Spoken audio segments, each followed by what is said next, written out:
Au TEP à tous, les amis, Emmanuel Macron, après plusieurs mois de tergiversation, de conflits, d'agressions, d'insultes et autres, avec le président Tebboune, a appelé le président Tebboune pour lui souhaiter bonne fête de fin de Ramadan. Il en a profité donc de se rabaisser, de plier les genoux devant Tebboune, comme d'habitude. Lui aussi, c'est un joueur de yo-yo. Il monte, il descend, il monte, il descend. Et donc, il a accepté les excuses de Macron.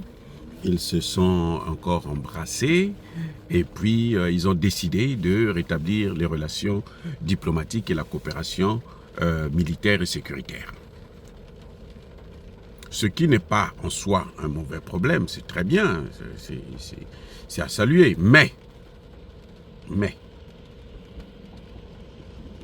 nous le savons très bien que entre les deux pays là, ce qu'il y a de plus là, c'est le Sahel. Parce que lorsque il y a eu, les Américains et les Européens ont fait la guerre contre la Libye, ils ont neutralisé Kadhafi. Ce qu'ils ont fait, c'est qu'après, non seulement ils ont pillé l'or libyen, mais ils ont pris les terreaux qu'ils avaient utilisés, ils les ont amenés au Mali, en passant par l'Algérie. Et nous savons que le plus grand, l'un des derniers terreaux qui est recherché, le plus recherché dans le Sahel, je crois que c'est Amadou Koufa, je pense, non, un autre. Il se trouve en Algérie. Et les événements que vous avez entendu parler à Tinzaouaten, mais ça venait d'où? D'Algérie. Parce qu'il y a deux Tinzaouaten. Tinzaouaten Mali, Tinzaouaten Algérie. Eux, ils sont à Tinzaouaten Algérie et puis de temps en temps, ils font des incursions à Tinzaouaten Mali. Donc, lorsque vous voyez que Emmanuel Macron revient vers Tebboune, c'est parce qu'il veut relancer encore la guerre contre le Sahel. Ah oui? Parce qu'il a tout fait, Emmanuel Macron. Il a tout fait. Il est passé partout. Il n'a pas pu. Et il ne s'en sort pas. Il échoue partout. Et maintenant, ce qu'il fait, c'est qu'il veut relancer avec l'Algérie pour reprendre le contrôle de la déstabilisation des pays du Sahel.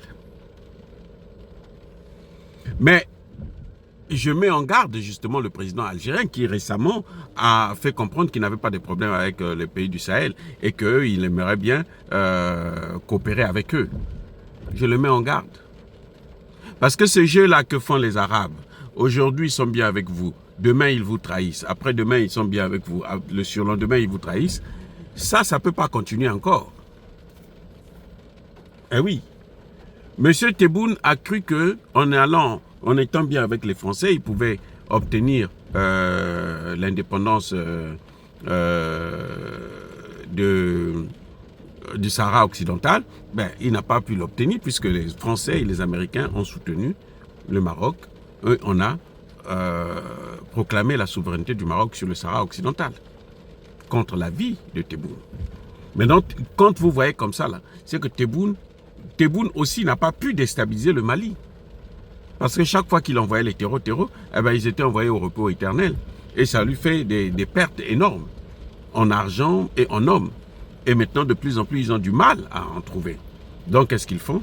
Ben, Emmanuel Macron, les deux merceaux se retrouvent pour pouvoir chercher encore des moyens de déstabiliser encore la sous-région.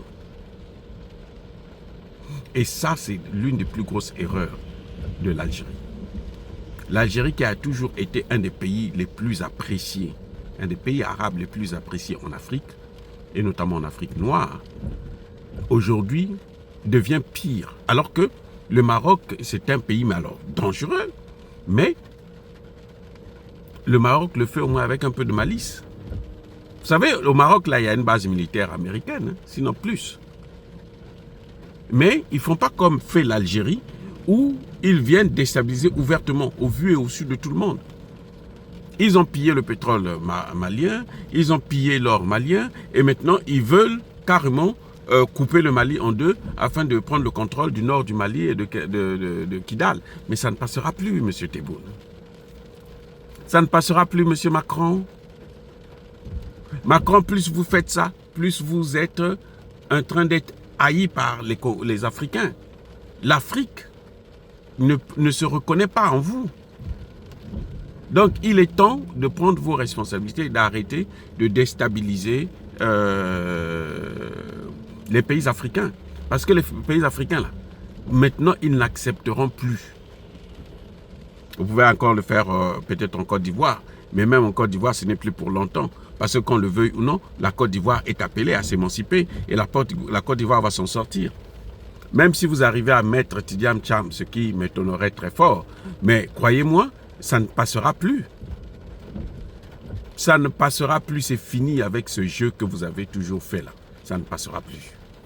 Les amis, encore une fois de plus, ce que vous voyez là, c'est une association de malfaiteurs entre Macron et Tebboune là. Ça, c'est pas la coopération, c'est pas l'unité, c'est l'association des malfaiteurs. Ils sont là pour encore une fois de plus chercher des moyens à déstabiliser le pays du Sahel. Puisque Emmanuel Macron a même utilisé le Nigeria pour déstabiliser le Niger, ça n'a pas marché. Il a utilisé la Côte d'Ivoire pour déstabiliser le Burkina Faso, ça n'a pas marché. Il a utilisé la Mauritanie, ça n'a pas marché. Il avait utilisé déjà l'Algérie, maintenant il reprend encore avec l'Algérie ses relations incestueuses et Tebboune, il n'attendait que ça quoi en fait. Mais ça passera plus, c'est fini, les amis. Soyez bénis, abondamment bénis par le Dieu des Kémites et par nos ancêtres angélisés, mais que tous ceux qui persécutent le continent africain, le pillent et le déstabilisent, qu'ils soient noirs, blancs, chinois, arabes, juifs, indiens ou qui qu'ils soient punis, maudits, foudroyés, neutralisés, écrasés, effacés par le Dieu des Kémites et par nos ancêtres angélisés. Vive l'Afrique éternelle, j'ai dit et j'assume.